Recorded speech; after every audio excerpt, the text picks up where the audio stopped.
In this example, we look at composition of functions. So we have two functions to begin with. F of x is 3x minus 1, and g of x is 4 minus x squared. Okay, so we're going to take these one at a time. So our first job is to find f of g of 1. Okay, that's how you read it, f of g of 1. And what this notation means is that you put 1 into the g function first. So wherever we have an x in the g function, we're going to replace that x with 1. And then we're going to take our answer from here and put the answer into the f function. Okay, so that means we do the inside function first. So let's start off with g of 1. Okay, g of x is 4 minus x squared. So g of 1 is 4 minus 1 squared. And that's 4 minus 1 squared is 1. You have to square that first. 4 minus 1 is 3. So g of 1 is equal to 3. Now that means when we do f of g of 1, what we really have to do is f of g of 1 is 3. So we really have to do f of 3. Now let's go back and see what f of x is, because you always start from f of x. F of x is 3x minus 1, and we're asked to find f of 3. So f of 3 means replace the x's with 3, and that gives you 3 times 3 is 9 minus 1. 9 minus 1 is 8. Okay, so that means that's the answer to our whole problem now. F of g of 1 is equal to 8. Okay, so there's part A. Okay, now part B. If we go back up and look at part B says we have to do g of f of negative 3. G of f of negative 3. Right, now remember, we do the inside one first, so we're going to do f of negative 3 first. Always work on the inside first. So that means we start with f, and f of x is going to be your beginning point.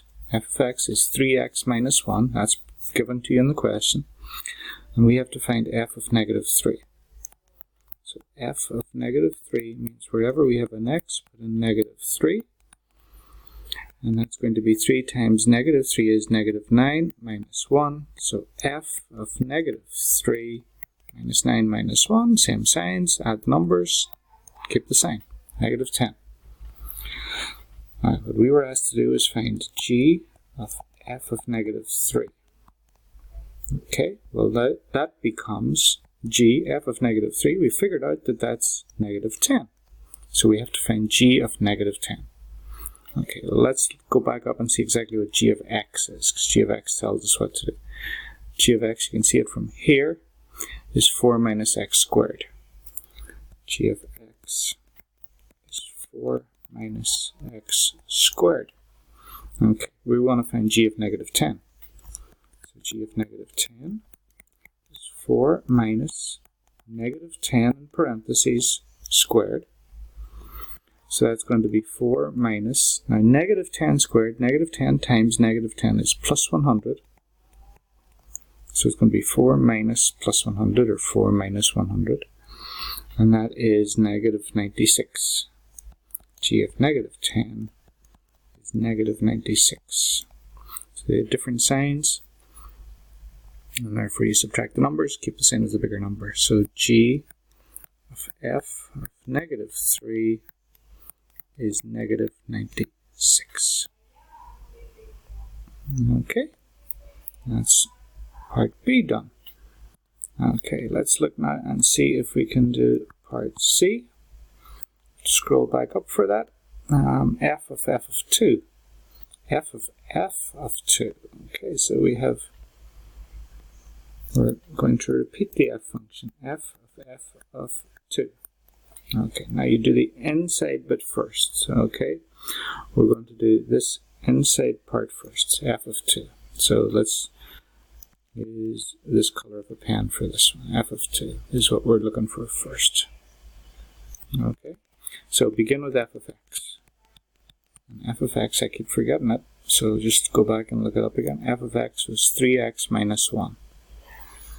3x minus 1. Okay, so f of 2 would be 3 times 2 minus 1. F of 2, 3 2s are 6, so multiply first and then subtract. 6 minus 1 is 5. Okay. So now f of 2 becomes f of 2 is 5. Okay, the f of 2 is 5. So we're replacing that f of 2 with the 5 that we just figured out. This is exactly the same as the others. It's just some people get confused because the same letter is used. We're repeating the same function. So here we go. So f of 5. Now we know what f of x is. F of x is 3x minus 1. So f of 5 is 3 times 5 minus 1. 3 5s, 15 minus 1. 15 minus 1 is 14. So f of 2 is equal to 14. Okay, it's pretty straightforward. You just have to concentrate and stay on top of your thinking a little bit, because it is easy to get confused. So take it very slowly and be clear about what you're doing at every step in your own mind. Okay, so break it up into 2 steps. There's the first step, and then you take your answer from the first step where you dealt with the inside function. Take your answer from the first step and then put it into the outside function, and that gives you your answer. Okay, thanks for watching.